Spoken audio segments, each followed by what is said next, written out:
Tapi kalau punya presiden ngebohong melulu, bagaimana mau berkah? Tahu namanya? Jangan disebut.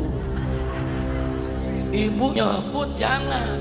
Tapi yang ibu sebut bener sih. Ibu lagi nih bapak-bapak nih punya motor. Ini beli bensin mahal. Apa dia bilang? Ya kalau mahal jangan punya motor. Kurang ajar gak? Kurang ajar gak?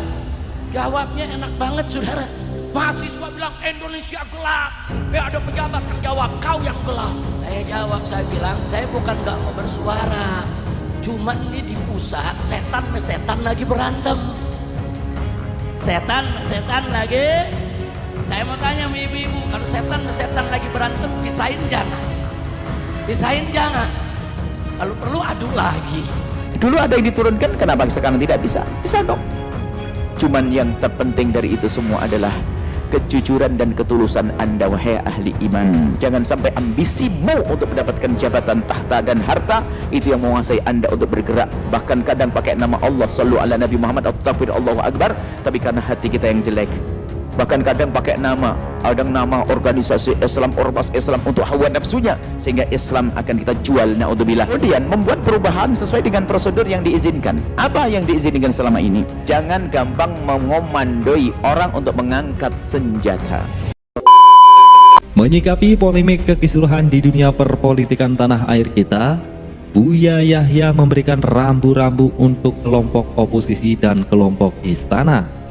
Di dalam sesi tanya jawab terdengar suara penanya yang diduga suara dari kelompok pendukung Anies Baswedan, yaitu patut diduga itu suara dari Marwan Batubara yang selama ini berada di barisan pendukung Anies Baswedan, yang sekaligus sangat bersuara lantang ingin menumbangkan pemerintahan yang lalu dan dilanjutkan dengan pemakzulan Gibran beserta para menteri yang dianggap orang-orangnya Jokowi alias titipan Mulyono. Sekarang saya kaget. Bu, saya mau tanya ibu-ibu yang sudah umur di atas 50. Dulu Bu di zaman Pak Harto, itu namanya pejabat, menteri, gubernur, bupati. Itu kalau bicara rapi, bicara santun, sopan, duduknya juga nggak angkat kaki. Betul? Betul? Ini pejabat di Jakarta sekarang ngomongnya kayak preman. Kasar saudara, duduk nggak angkat kaki, udah nggak ada etika. Ada pejabat, ibu-ibu ngeluh, kata ibu-ibu apa nih? Ibu-ibu bilang cabai mahal. Dijawab pejabat, tanam sendiri. Bu, ibu ngomong begitu dijawab tanam sendiri, kesel gak? Kesel gak? Nanti kalau ibu-ibu bilang telur mahal, masa mau dijawab nelor sendiri? Gagal tidak? Ibu-ibu lagi nih bapak-bapak nih punya motor, ini beli bensin mahal. Apa dibilang? Ya kalau mahal jangan punya motor. Kurang ajar gak? Kurang ajar gak?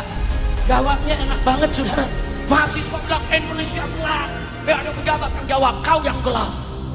Kalau mahasiswa bilang gelap, panggil mahasiswanya, tanya gelapnya di mana, apa maksud gelap. Kalau mahasiswa bilang maksud kami gelap, penegakan hukumnya belum beres, korupsinya belum diberantas, judinya masih ada di mana-mana. Terima itu masukan, kerja. Betul? Betul? Ada lagi pejabat yang kurang ajar. Saudara, begitu masyarakat nih dari mana-mana rakyat protes, apa dia bilang? Jangan protes-protes kalau nggak punya jasa kepada negara. Keluar saja dari Indonesia.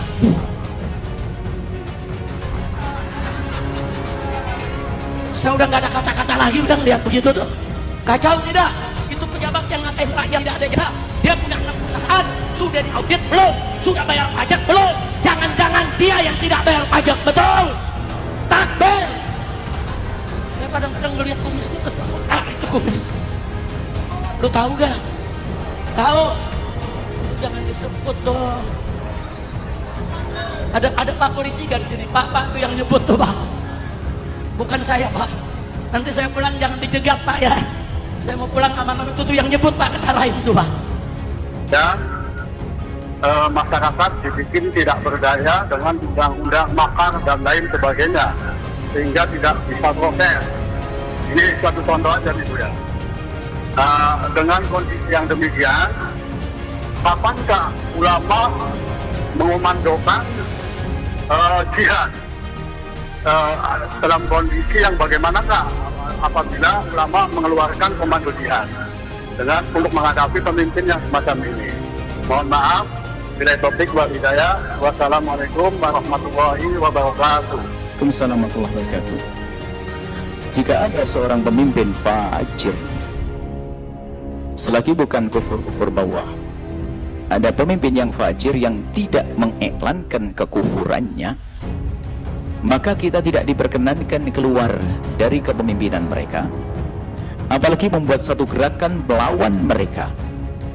Karena pemimpin kalau fajir, dia bisa berbuat apa saja, yang akan jadi korban adalah umat, akan digilas dan dihancurkan. Maka tidak diperkenankan. Maka khuruj minal imam tidak diperkenankan dalam mazhab kita ahli sunnati wal jamaati. Akan tetapi, jika kita ingin berperubahan, ikutilah prosedur perubahan yang membuat perubahan yang diizinkannya.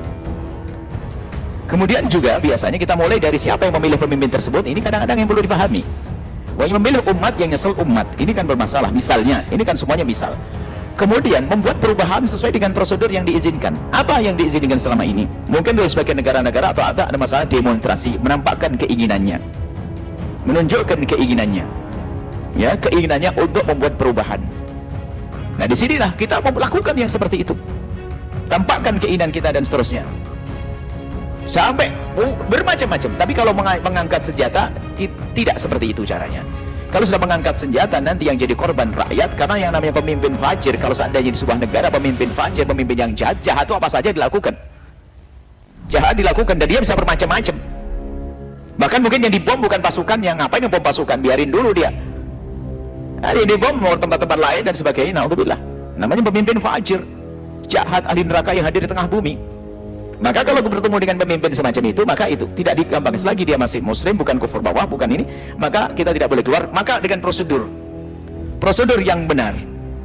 Nah, prosedur yang benar mungkin kalau ada diizinkan demonstrasi seperti di beberapa tempat, ya, kayak di, tidak tahu di Indonesia itu demonstrasi diizinkan, saya tidak mengerti. Kalau saya ngomong diizinkan nanti salah. Saya orang buta undang-undang. Seperti di Hong Kong, di mana itu ada demonstrasi. Dan demonstrasi itu memang difahami oleh seorang pemimpin. Pemimpin cerdas yang ngerti apa yang diinginkan rakyat.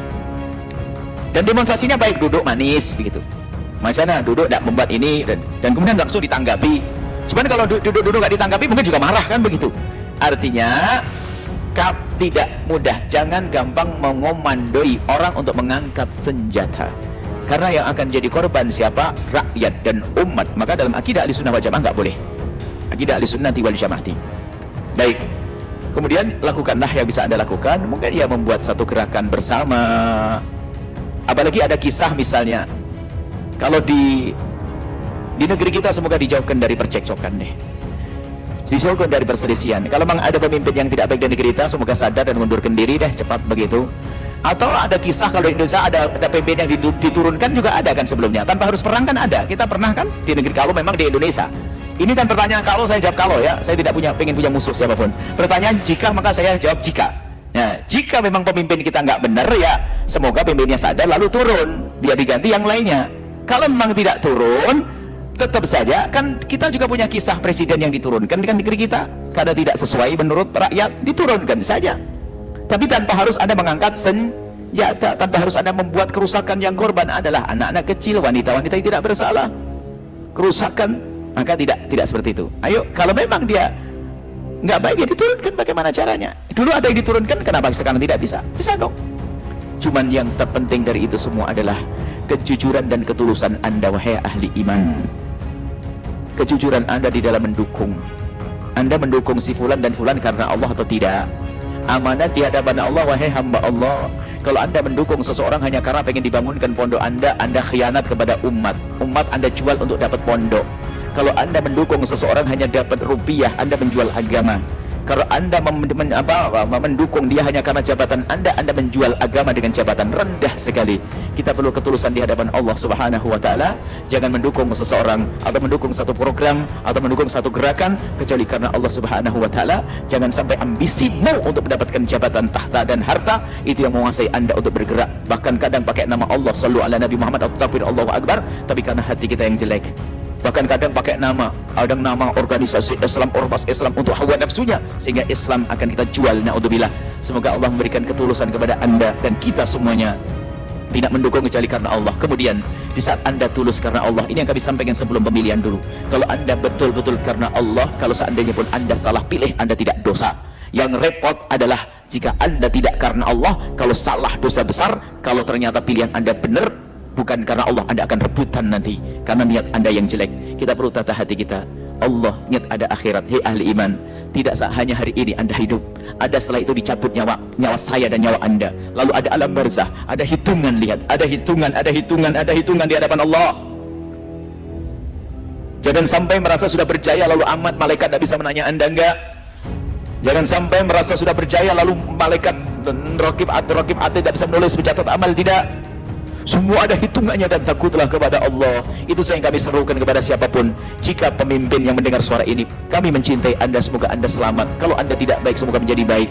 Jika Anda menjadi rakyat yang menghendaki kemuliaan kebaikan, semoga Allah berikan ketulusan kepada Anda. Itu saja. Kami tidak merindukan, tidak menginginkan satu orang masuk neraka. Maka ayo baik-baik, ayo yang benar, ayo sadar, ayo kita kembali kepada Allah Subhanahu wa taala. Lihat, sesaat di dunia raja-raja telah meninggal. Orang-orang kaya sudah banyak mati, kan begitu. Apakah kita ingin mati dalam keadaan fakir, nggak punya amal baik, atau bahkan punya kezaliman kepada manusia yang akan menuntut kita nanti di akhirat? Semoga Allah menyelamatkan kita semua, dimulai dari pemimpin sampai rakyat jelata. Nah, saudara-saudara Siman semua, sikap Habib Rizik yang kembali melontarkan pernyataan-pernyataan provokatif kepada umat Islam patut menjadi perhatian bersama. Mulai dari menyebut presiden sebagai pembohong, menyerukan pemakzulan terhadap Gibran, hingga menyebut orang-orang di istana negara sebagai setan yang sedang berantem. Semua ini adalah bentuk narasi yang sangat keras dan berbahaya, terutama bila dikaitkan dengan umat yang bisa mudah terpengaruh emosi. Buya Yahya sebagai salah satu ulama besar penuh hikmah langsung menyampaikan sanggahan yang mendidik. Buya Yahya dengan tegas namun santun menyampaikan bahwa tidak pantas seorang tokoh agama menebar provokasi dengan membawa-bawa nama Allah dan mengatasnamakan Islam untuk membenarkan kemarahan pribadi atau kepentingan kelompok. Islam adalah agama damai, bukan alat untuk membakar amarah atau membelah umat. Buya Yahya juga mengingatkan jangan sampai ormas-ormas Islam digunakan sebagai alat politik yang justru memperkeruh suasana bangsa. Mengajak umat untuk marah, berdemo, atau bahkan berperang dengan dalih membela agama, tetapi dengan cara yang penuh kebencian dan hujatan, adalah bentuk penyimpangan dari semangat dakwah Rasulullah. Jika ada kritik terhadap pemerintah, sampaikan dengan cara yang benar, dengan adab Islam.